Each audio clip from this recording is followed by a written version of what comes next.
Hi, I'm in St. Giles Hotel.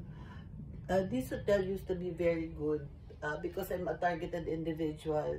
Uh, all those who are in this program made made to see that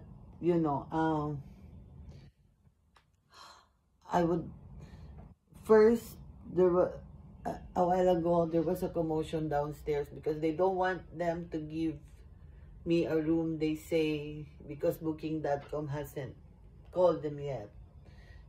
And then and then I was given a room.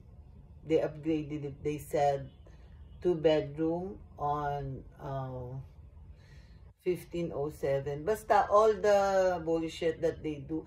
I cannot believe that even uh, a 3-star hotel like this is going to, disrespect the people or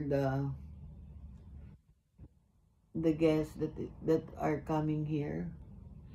So now there is no aircon at all here, and I don't know what to do.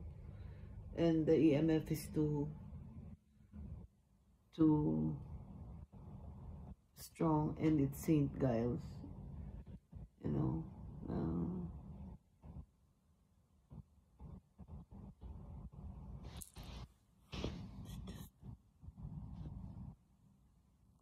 And here are because of the radiation, this is what's happening to me. It doesn't stop. Wherever I go.